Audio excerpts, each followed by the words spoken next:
Good afternoon, my fellow Chojo warriors. It is always good to be with you guys. I am very grateful and thankful of the time that we get to spend together. Today's mindset moment, we're going to jump right into it, and it's just a question that I want you to think about as we have this talk. And the question, very simply, is what is a life without risk? Because we end up trying to live this life where we are avoiding risk. But you will have found that there is no such thing as a life without risk. That even if, for example, you have this idea and it's going to cost a lot of money to make it happen, so you just decided, I'm not going to worry about it, it's not realistic, it can't happen, so I'm just going to continue within the life that I have today. If you have a regular 9 to 5, then you know that there is a chance that your whole department could be shipped overseas, or a company could change direction and they could end up downsizing, or they can make bad investments and they could end up completely disappearing off the face of the earth. And it doesn't matter if the company is 10 years old, 1 year old, or even 100 years old, that each business is one bad decision sometimes away from losing everything. So there isn't this ability where I'm going to tell myself, well, I'm not willing to take risk here because over here there are no risk, right? Everywhere there are risks. Just waking up every day is a risk because tomorrow is not promised to us. There is an understanding that no matter where you go, there is a chance that something can happen. Something that could drastically change your life for the worse every single day of every single moment. So there isn't this ability to avoid risk.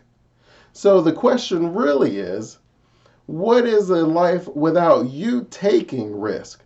Because risk is going to happen no matter what in life. Risks are going to happen to you, risks are going to be around you. But what would your life be if you are not willing to take some risk yourself, where you are in the driver's seat and you make those choices? And you find that on the other side of all of the benefits and joys of life, you're going to find that there's some risk there. And what I mean is, in a relationship, if you run the risk of getting your feelings hurt, then that also gives you the benefit of being loved and experiencing love. If you give yourself the risk of having children and dealing with that, then you also deal with the fact that you have the benefit of raising them and the love that you have of nurturing and taking care of them, right? There is no benefit in life without risk. So risk, you're going to have to start deciding, well, what is the benefit that I'm going to go after? And then what is the risks that go along with that? And I remember reading a very interesting parable where it just talked about this very old guy, and he was stumbling and he was falling, and this young man went up to him and he was like, hey, let me help you. And the guy was like, thank you for your help. And then he got him across the street, and then he kind of sat him down and he was like, maybe you should get a wheelchair, maybe you should not run this risk of falling. And then the old man looked at him and he said, boy, my joy of walking outweighs the risk of falling. And when you look at the idea that you are chasing in 2020, when you look at the need for you to rise to the challenge and live that Achoja lifestyle, whatever chasing happiness looks like in your life, you have to be able to look at that and tell yourself that it is more beneficial for the gain that I can get versus the risk of falling or the risk of losing out, whatever that risk or consequence may be. And when you start looking at your life that way, it makes it a lot easier for you to take the next step. So there's maybe 3 things that I'm going to mention today that you would want to do when you're trying to figure out what is my life without risk, and then deciding some of the risks that you want to take. So first and foremost, you're going to want to devote some time into researching and understanding the goal that you're trying to achieve. A part of risk is uncertainty. So when you're dealing with uncertainty, the best way to combat that is to build some certainty around whatever your journey is. Now, I say some certainty because you can't guarantee all certainty, and you don't want to run the risk of spending too much time researching where you're thinking all the time and you're not taking any action, but you also don't want to just go shoot first and ask questions later. So there is a balance that you want to make in your life. And what I'm telling you is that let's start with the research. And what I would recommend is finding some studies, some actual scientific backed information. And I would also ask you to find some results studies, as I would say. But the idea that you're going to focus on someone who is kind of where you want to be. They don't have to be exactly there. They could just be a few steps ahead of you. But the idea is, if you can find someone that is where you're trying to get to, further along than you, then reading their blueprint, their case study, should help you build some certainty around one, is that this is possible, and two, that I have a plan to do it. And both of these are very important when it comes to your mind building some certainty and some comfort around the idea of your risk taking. Because if left up to your mind, it wouldn't have you change a thing. You would eat the same food every day. You would take the same route to the office every day. You would do the same thing. You wouldn't change anything. And you often see that some people live those lives where the idea of them chasing happiness, they have let that go. That they have decided that the risk of chasing happiness, the risk of rising to the challenge is too much for me to bear, so I'm just going to settle and live the life that I have today. And I would encourage you not to do that, because there's risk in all things, right? If someone is in an abusive relationship and they're dealing with the risk of leaving that relationship and all the uncertainty surrounding that, there is a risk every day they stay in that relationship. And when we're doubting the risk of maybe making some sort of lifestyle change or starting a company, as I mentioned, you're dealing with the risk of maintaining your life the exact same way as well. There are consequences to all of our actions, right? So we have to be able to have that conversation with ourselves where it's like, look, it's not a decision between no risk and risk. It's a decision between risk and risk. And I believe that that will help you when you're having that conversation with your mind, that you're like, hey, look, we have the risk of failing chasing happiness, or we have the risk of failing living in a settled life. And you have to be able to have that discussion, because you want to be comparing apples to apples. Otherwise, it makes it very difficult for you to keep moving, and that's where a lot of people are using their discipline and willpower too much, and then they end up fading out of their goal or resolution within the first 6 weeks. So you definitely don't want to have that happen to you. So after you've done the research and you have a general understanding of what you're trying to accomplish in your life, then the next step that you're going to want to take is you're going to want to take some sort of small action. And I'm always encouraging guys to take action, because that's where the magic happens. You're always going to find out that two things are going to happen anytime you take action. One is things are going to work out great. And life is rainbows and Skittles, and it just feels so good. And you're like, why didn't I do this earlier? The other is, and the more likely thing to happen, is you're going to realize that you didn't know everything that you needed to know, but there was no way to know everything without taking those steps. So part of taking action is actually like the 1B of your research. You take action, you see how the world responds, i.e. how the world engages in the decision and the action that you've taken, and then you decide whether that is worth the risk as far as the benefits, or you decide whether I need to make some changes. Can I curve off some of this opposition? Can I overcome some of these obstacles and challenges? And again, you want to keep in mind that there is risk in every decision that we make, good, bad, action, or non-action. So you just want to sit there and tell yourself, okay, I've taken some steps, I've gotten this result. Did I put in the proper effort? And what I mean by that is, did I go 100%? Am I confident that I put in the work that would give me the results that I want? And if the answer is yes, then you know that there is either the need to keep going, because again, if you make any changes, I would think of it like riding a bicycle. You're not going to get it right the first time. You can't fall the first time off your bike and say, oh, I guess riding a bike is not meant for me. I'm not going to sit on it ever again.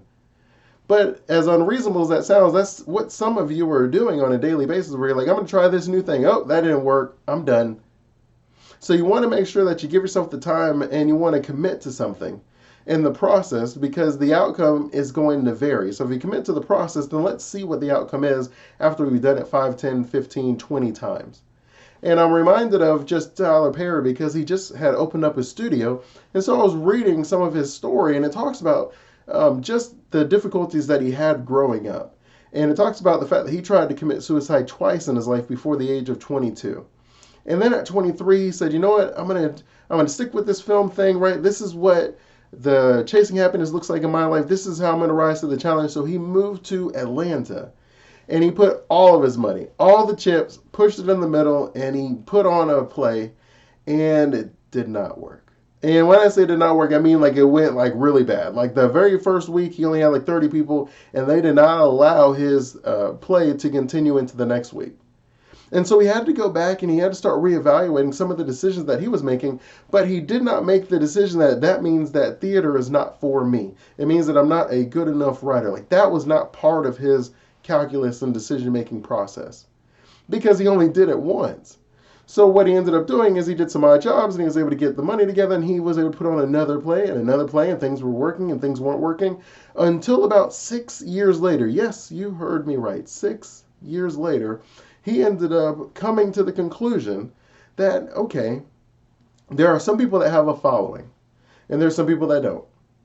And so what I'm going to put in my play is I'm going to put a lot of local talent that has a following where they are talented in their own right, so they're going to improve the performance.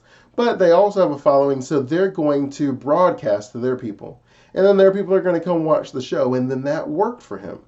And then he just kept doing that, and then when he had this winning formula, he would then repeat that. Where now he has a following, so everywhere he took his play, he would get more people following and watching, and then it was just kind of building organically from there. And then he gets into the movie theaters, and then it's what we see is we see the ending, and we're like, oh wow, that's amazing. Like that's a pretty cool movie, right? It's like, oh, it's a new director. No, he's not new. He's been around for over a decade, but he's new to us because we didn't see the growth, we didn't see the grind, we didn't see him taking all the risks that he took as he was chasing his happiness. So we have to make sure that we understand that when we are taking action, that we're either going to get exactly what we want, or we're going to learn something valuable that allows us to make a better decision going forward, which will then ultimately get us what we want. Most people in life, they can't get past the first failure, the first rejection, the first negative comment, or the first judgment, where it makes it difficult to take any further steps. And you'll find that if you can't take more than one step, if you can't take more than like 5, 10, 20, then you'll find it's very difficult because, again, think of it like riding your bike. There is not much of an ability for you to be able to just out the gate successfully ride your bike. It doesn't matter how many YouTube videos you watch, it doesn't matter how many books you read. At some point you have to get on the bike, you have to realize this thing called gravity and this thing called balance and shifting and weight and speed. You have to realize all of this stuff, and it's not going to quite work in a textbook as much as it will work with you getting out there and risking falling. It's important that you guys understand that whenever you are taking actions, whenever you're moving towards something, that you're always going to risk falling. And again, it is much like the old person that is walking and he's risking falling. And if you ask him, why does he keep doing that? He's going to tell you the joy of walking outweighs the pain of falling. And for many of you, you haven't built the joy of what you're trying to accomplish. All you're focusing on is the risk or the pain of failure, of rejection. But you got to spend an equal amount of time truly understanding, and everybody talks about it, right? It's understanding your why. But another way to look at that, and a very simple way to look at that, is what is the outcome that I'm really chasing? Because a lot of the times we're doing things and we have all these superficial thoughts, right? We're thinking, what is a good reason for me to explain why I'm doing this? And then what is the real reason? Well, I'm not going to share the real reason because they may not understand me. So when I'm dealing with this, I'll just give them the good reason, the one that I know that they'll understand. But you run the risk of believing that, and then when you find that you don't have the motivation to keep going, it's because you're not being real with your reason, your desire, what it is that you are chasing. And you have to understand that as much as you understand the risk. See, our brain is very good at telling us the risk and the pain and the failure. Very good at that. It's going to play, like in the TV shows when they say, my life flashed before my eyes. It's like that. All of your failures and all of the bad things that can happen will flash before your eyes in a split second, and you will feel overwhelmed. And then you'll think, okay, maybe I need to plan this a little more. And I'm telling you that while that may be a logical reaction to all the fear that was just injected in you in the moment that you hesitated, it is not the right reaction. You got to put yourself in a position to take the action and then just to see what happens. Because when you're answering that question, what is a life without me taking risk? Then you'll find that the life ends up being the risk within itself. That basically you have sacrificed your entire life to avoid certain risk. And that is the risk of rejection. That is the risk of missing out. That is the risk of just not living up to whatever your potential is. And it's important that when you are understanding the risk, that you genuinely spend some time asking yourself, is this worth it? Right? Is being liked worth me not being true to myself, honest with myself? Is the risk of being rejected, of of being excluded, is that risk great enough that I will risk the fact of being included in something that I probably don't want to be included in? Around people that most likely we don't have enough in common, that I have to pretend to be something that I'm not just so I can fit in. And we'll speak on that a little bit deeper, because you'll find that that is the most draining aspect of our life, is doing and being things that is not congruent with the drumbeat inside of us. And so you have to be able to understand the voice inside of you that's encouraging you to take the action. And when you are saying, well, this is unreasonable, this is not possible, you have to rise to the Achoja lifestyle, which is rising to the challenge. There is an ability for you to accomplish that goal. That's why it was put inside of you.